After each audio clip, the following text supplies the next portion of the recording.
What is up, guys? Welcome back to the channel. Just wanted to make this quick tutorial video because I researched this and I could not find it anywhere. So in this video, I'm going to be showing you how to install your own boat lift. Don't go pay someone $7 grand for a brand new lift and they got a $500 installation fee. You don't need to do that. We came out of this, everything solid, installed, done, 1,900 bucks. So stay tuned, we'll get into the video. So the first issue that I had was I had the lift picked out that I wanted. I knew exactly where I was going to get it. The problem was, how do I get it to my dock, right? So how do I get it here? You know, what's the limitations? How am I going to transport this thing? I looked into U-Haul trucks. I looked into all sorts of things. I looked into calling a record to say, hey, you know, how much would it charge to get this thing, you know, to my house? But what we ended up doing was just a standard regular car trailer. So if you got a buddy, you got anybody you know that has a car trailer, you know, that's gonna work out for you. And we didn't need a winch. I brought a winch, but I didn't even need it. What we did was we just sank the trailer down pretty deep in the water, and I literally just walked the lift right up onto the trailer. So there was no issues there loading it up. I had 2 ratchet straps, you know, the big ones that you see on the semi trucks and whatnot. So make sure you got something to tie it down with. And then other than that, the only issue you're gonna have is, okay, how do I get it from said house, whoever it is, to where I'm loading it up? So we did have, you know, a buddy of mine that had a boat that we just hauled it, you know, and even the person selling this thing, if they want to get rid of it, they'll probably do this for you. You know, if you have to uninstall it yourself, I'll get to that. But if you have to just haul it, you know, from the dock, wherever lake it's at, to get to your dock, you know, this is going to cover every bit of that. So all you need was a truck, you need a car trailer, you need 2 ratchet straps. And then now I'll show you how we unloaded it, how we got to my dock, and how to install it. All right, so as you can hear, it's got a little bit of a creak to it. So the reason for that is because it's metal on metal. So I would advise to get, you know, like a brass washer or something just to go in between that bolt, because all it is the waves are coming in and you can hear the boat kind of floating up and down. So, but how we got it in the water, there's actually a boat ramp kind of like right down there, just from a buddy of mine.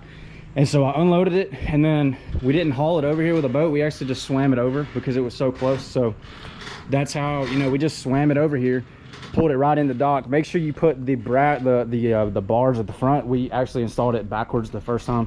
So these things, they have, you know, the bars here, and that's to counteract the weight of the engine being in the rear of the boat or whatever. So make sure you have the bars at the front. Other than that, the installation process, guys, is so easy. All it is, sorry for the creaking, but there are 4 of these C-clamps.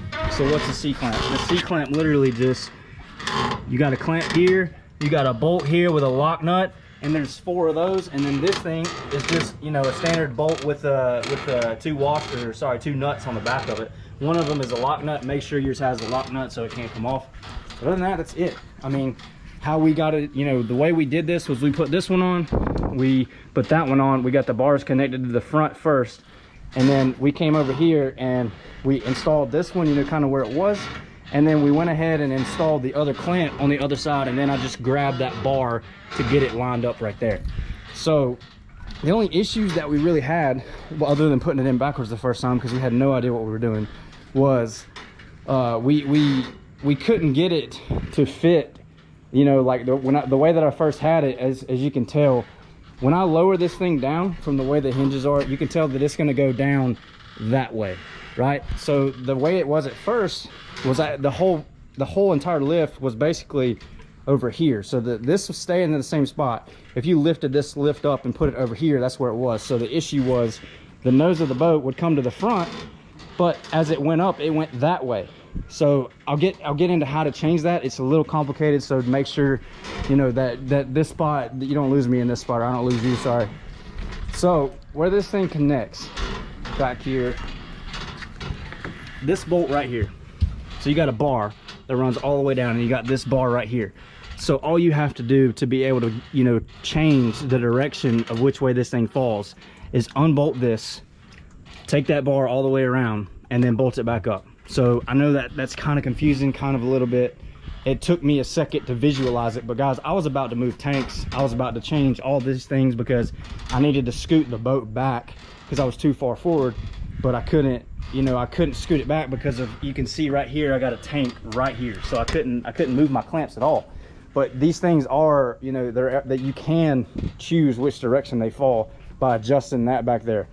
So guys, hope this helps. I researched it on YouTube and I couldn't find anything. Leave me a comments or whatever. Leave me questions, what you think.